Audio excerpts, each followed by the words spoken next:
Hello friends, welcome to your channel जिसका नाम है न्यू अपडेट। आप सभी को नए साल की बहुत बहुत बधाई हो और भगवान करे आने वाला साल आपके जीवन में ढेर सारी खुशियां लेकर आए।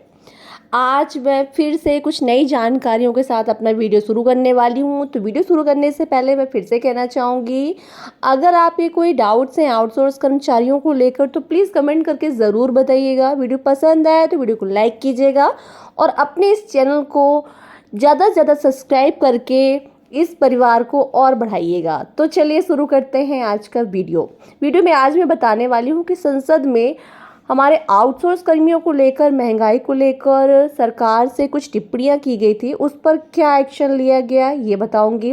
साथ ही सरकार ने 8वें वेतन को लेकर एक नया अपडेट जारी किया है। क्या है सरकार की मंशा 8वें वेतन को लेकर? क्या बढ़ाने वाली है सरकार आप सभी का मानदेय? क्या आने वाली है नियमितीकरण का आदेश? सारी जानकारी आपको वीडियो में बताने वाली हूँ। एक चीज़ और बताऊंगी, बहुत से ऐसे कर्मचारी हैं जो सरकार की तरफ से न्याय न मिलने के कारण कोर्ट का दरवाज़ा खटखटाते हैं, मगर मैं आपको बता दूं कि आजकल न्याय मिलने के बावजूद भी बहुत से ऐसे विभाग हैं जिनको न्याय नहीं मिल रहा है। कोर्ट की तरफ से भले उनकी तरफ से आदेश आ जाए, लेकिन सरकार क्या कर रही है, रीपिटिशन करके फिर से उस केस को बढ़ा रही है। तो मेरी कोशिश यही है कि हमें सरकार की तरफ से न्याय मिले और सरकार हमारी जो मांगे हैं, आउटसोर्स कर्मियों की मांगे हैं, सभी विभागों की जो मांगे हैं, जायज़ मांगे हैं, उन पर ध्यान दे। इस महंगाई को देखते हुए सभी को नियमितीकरण और मानदेय को का तोहफा दे आने वाले साल पे। तो चलिए दिखाती हूँ क्या है पूरी जानकारी। 8वें वेतन आयोग का गठन अब केंद्र सरकार के लिए एक अहम मुद्दा बन चुका है। इस बीच केंद्रीय कर्मचारियों और लेबर महासंघ ने प्रधानमंत्री मोदी को पत्र लिखा। उन्होंने पत्र में 8वें वेतन आयोग के गठन की अपील की।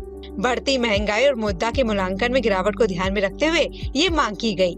महासंघ ने बताया कि विभिन्न विभागों में कार्यरत कर्मचारी इस तकलीफ से जूझ रहे हैं। महासंघ 130 से अधिक संगठनों को प्रतिनिधित्व करता है। सभी 130 संगठन सैलरी रिवीजन की मांग कर रहे हैं। महासंघ की माने तो केंद्रीय कर्मचारियों के वेतन को आखिरी बार 1 जनवरी 2016 को मॉडिफाई किया गया था। तब से अब तक महंगाई भत्ता 53% से अधिक हो गया है।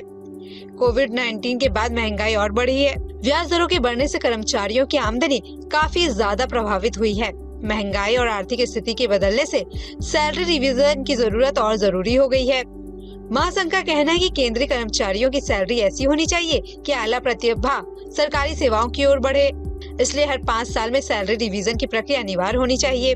वेतन आयोग के गठन और इसके कार्यान्वयन में लगने वाला समय स्वाभाविक है। पिछली बार रिपोर्ट तैयार करने में आयोग को 2 साल लग गए थे और लागू करने में 6 माह से अधिक का समय लग गया था। इस वजह से टाइम पर प्रोसेस करना जरूरी हो जाता है। इससे 1 जनवरी 2026 से प्रभावी रूप से सैलरी रिवाइज हो सके। महंगाई और बदलती आर्थिक स्थिति में कर्मचारियों की जिंदगी और कठिन हो गई है। 8वें वेतन आयोग के गठन से कर्मचारियों का जीवन और आसान बन पाएगा। इन सब के बीच सरकारी कर्मचारी ने 8वें वेतन आयोग में हो रही देरी पर नाराजगी जताई। उनका कहना है कि 1 जनवरी 2026 से 8वें वेतन आयोग को लागू कर दिया जाना चाहिए। इस बीच कर्मचारी ये उम्मीद लगाए बैठे हैं कि बजट 2025 के दौरान 8वें वेतन आयोग का ऐलान हो सकता है। हाल ही में केंद्र सरकार ने महंगाई भत्ते और महंगाई राहत में 3% की बढ़ोतरी की। इस फैसले के बाद केंद्रीय कर्मचारियों का डीए और अब बेसिक सैलरी 53% हो गया। डीए में ये बढ़ोतरी जुलाई 2024 से लागू हुई। केंद्र के इस कदम के बाद कई राज्य सरकारों ने भी अपने कर्मचारियों के लिए डीए और डीआर में बढ़ोतरी की। 8वें वेतन आयोग से जुड़े संभावित ऐलानों के साथ ही वे अपनी इनकम में सुधार की उम्मीद कर रहे हैं। कर्मचारी महासंघ की माने तो अब समय आ गया है कि वेतन के लिए एक नए आयोग का गठन किया जाए। इससे सरकारी कर्मचारियों को राहत मिलेगी। मोदी सरकार फिलहाल 8वें वेतन आयोग के गठन पर कोई विचार नहीं कर रही है, जिससे कर्मचारियों में काफी गुस्सा है। अखिल भारतीय राज्य सरकारी कर्मचारी महासंघ यानी AIGSEF ने इस मुद्दे को लेकर सरकार से तत्काल कदम उठाने की अपील की है। महासंघ ने नए साल के मौके पर प्रोटेस्ट का आह्वान किया। 28 से 29 दिसंबर को यूपी के कानपुर में होने वाली एग्जीक्यूटिव मीटिंग में इस आंदोलन की योजना तैयार की जाएगी। बता दें, महंगाई और खर्चों में लगातार बढ़ोतरी के बीच 8वें वेतन आयोग को लेकर कर्मचारियों की उम्मीदें काफी बढ़ गई है। ऐसे में सरकार बजट 2024 में इन उम्मीदों को कैसे पूरा करेगी, ये देखना होगा। ये वीडियो आपको कैसा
धन्यवाद सभापति महोदय। आपने मुझे आम बजट पर बोलने का मौका दिया।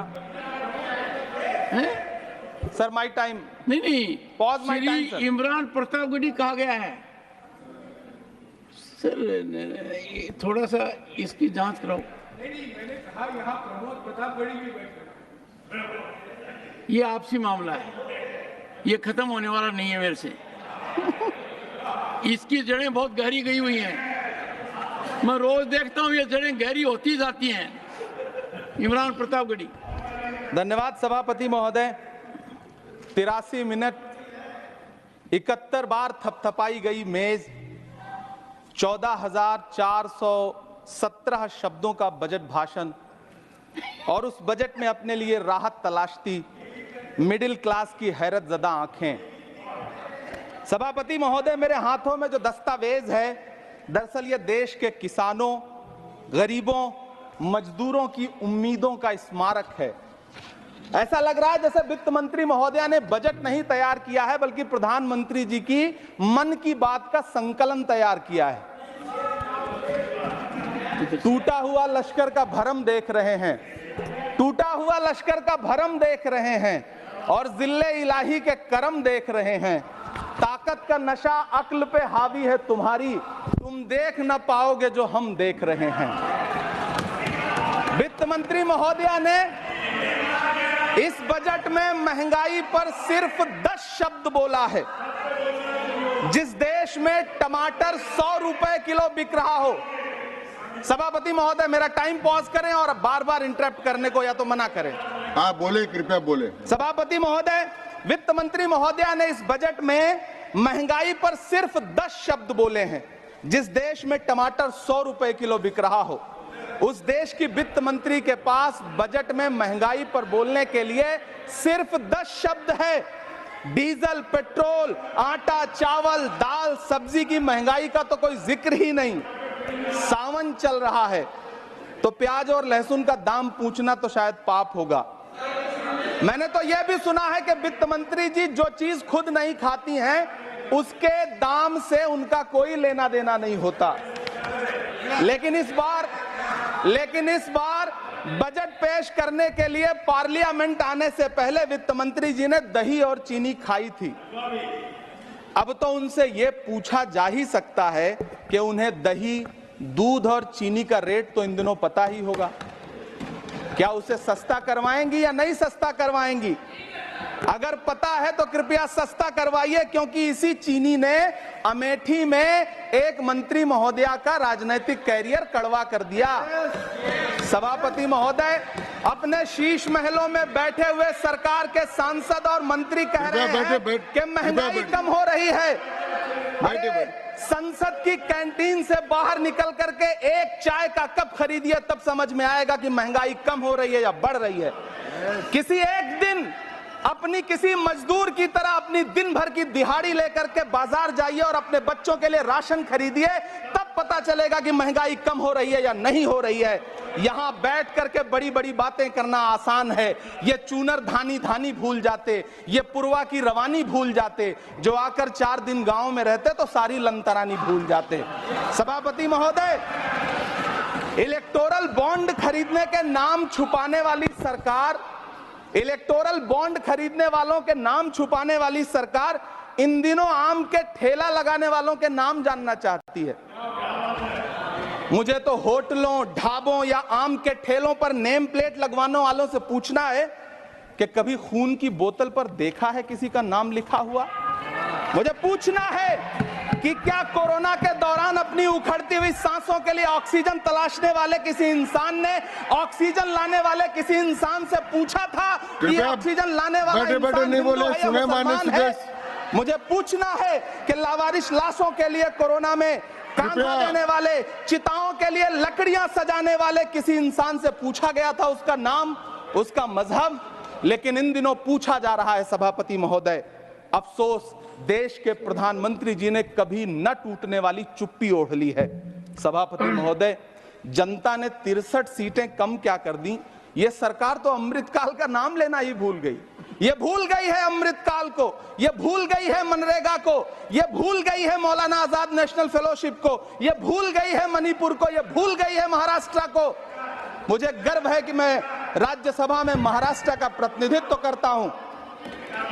महाराष्ट्र जो देश की आर्थिक राजधानी है, जो टोटल कॉर्पोरेट टैक्स का 40%, इनकम टैक्स का 32% और जीएसटी का 20% इस देश को देता है, उस महाराष्ट्र के लिए इस बजट में एक शब्द नहीं है। आप बैठ जाए। सभापति महोदय, आखिर महाराष्ट्र से किस बात का बदला लिया जा रहा है? महाराष्ट्र में लोकसभा चुनाव में बाबा साहब अम्बेडकर के संविधान को बचाने के लिए वोट क्या कर दिया? प्रधानमंत्री जी तो महाराष्ट्र से बदला लेने पर उतर आए। अब तो शायद उन्हें याद भी ना हो यवतमाल का वो दाभड़ी गांव जहां 20 मार्च 2014 को वो किसानों के साथ चाय पर चर्चा करने गए थे और उनकी किस्मत बदलने के सपने दिखाए थे।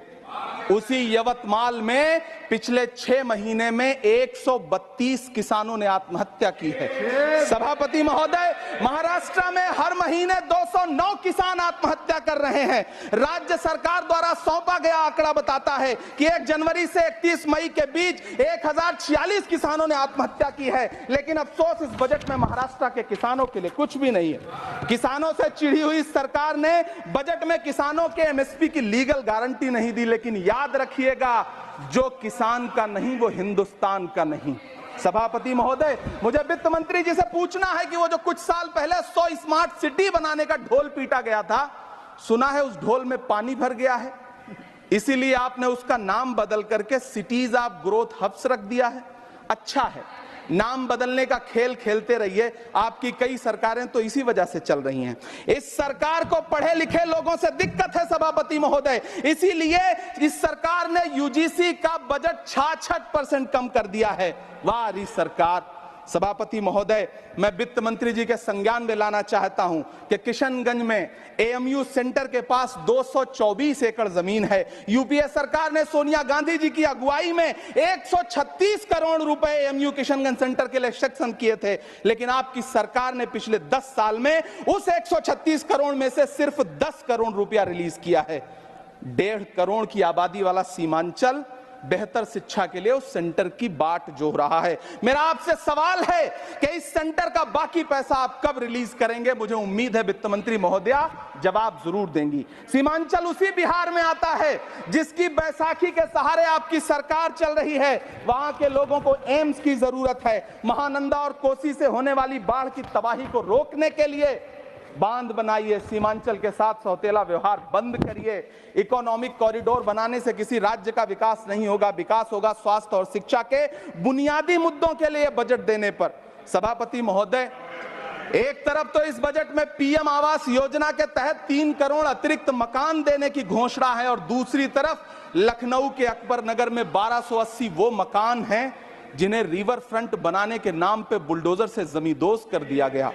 सभापति महोदय, लोग चीखते रहे, बच्चे बिलखते रहे, वसुधैव कुटुंबकम का नारा लगाने वाली सरकार इंसानों के घरौंदे उजाड़ कर जश्न मना रही है। सभापति महोदय, मेरा बहुत भावुकता के साथ देश के प्रधानमंत्री से सवाल है कि इन उजड़ते हुए मकानों और बेघर होते हुए घरों को देख करके आपको नींद कैसे आती है, आप सो कैसे पाते हैं? मेरा सवाल है इस देश के प्रधानमंत्री से, या तो लोगों के घरौंदे उजाड़ना बंद करिए या फिर करोड़ों मकान बनाने की झूठी घोषणाएं करना बंद करिए। यह बजट झूठ का पुलिंदा है। यह बजट आपके पिछले साल के बजट का कट कॉपी पेस्ट है। यह बजट हमारे चुनावी घोषणा पत्र की नकल करने की एक बेईमान कोशिश है। लेकिन कहावत है ना कि नकल के लिए भी अकल चाहिए। मेरे हाथ में एक तरफ न्याय पत्र है जो हमारा है और दूसरी तरफ अन्याय पत्र है जो आपका है। इस सरकार को आलोचना सुनने की आदत नहीं है सभापति महोदय। जब आप इनसे सवाल पूछिए तो ये शांत रहिए। आप बताइए 70 साल में आपने क्या किया है। मैं तो इस सदन में कहना चाहता हूं सभापति महोदय कि हमसे 70 साल का हिसाब मांगने वालों, जो सरकार अपना चलाया हुआ 2000 का नोट 7 साल नहीं चला सकी, वो हमसे 70 साल का हिसाब मांगती है।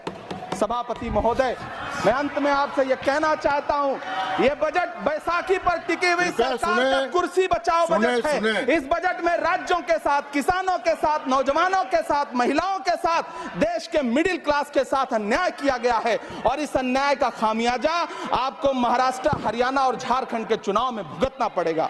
सभापति महोदय, इस सरकार ने नोटबंदी लगाकर देश की आम जनता की कृपया पूंजी छीन ली। बैठे बैठे नहीं बोले, गब्बर सिंह कृपया। टैक्स लगा करके छोटे व्यापारियों के कारोबार छीन लिए, पेपर लीक करवा करके युवाओं की आंखों से नौकरी के सपने छीन लिए, अग्निवीर लाकर देश के जवानों की उम्मीदें छीन ली, बुलडोजर लगाकर लोगों के आशियाने छीन लिए, महंगाई लाकर देश की जनता की थाली से निवाले छीन लिए और नारा लगाया कि हम तो सेवक हैं, 18-18 घंटे काम करते हैं। इन्हीं लोगों के लिए किसी ने शेर कहा है कि जो सच और झूठ में दूरी है वो दूरी समझते हैं, सियासी हाकिमों की हम भी मजबूरी समझते हैं, वो अपना हक समझते हैं निवाला छीन लेने को, डकैती को बहुत से लोग मजदूरी समझते हैं। हमें पता है कि कैसी मजदूरी की जा रही है। सभापति महोदय, मैं यहाँ खड़ा होकर के अंत में आपसे कहना चाहता हूं कि इस बजट में तमाम राज्यों के साथ अन्याय किया गया है, इस बजट में युवाओं के साथ अन्याय किया गया है, महिलाओं के साथ अन्याय किया गया है और खास तौर से महाराष्ट्र के लिए कुछ नहीं रखा गया है। महाराष्ट्र बाढ़ से जूझ रहा है, पानी बरसने से वहां 1500 से ज्यादा लोग मारे गए हैं। उस शहर को, उस राज्य को 4000 करोड़ के पैकेज की जरूरत है ताकि जो फसलें बर्बाद हुई हैं लोगों को राहत दी जा सकी। लेकिन अफसोस, इस बजट में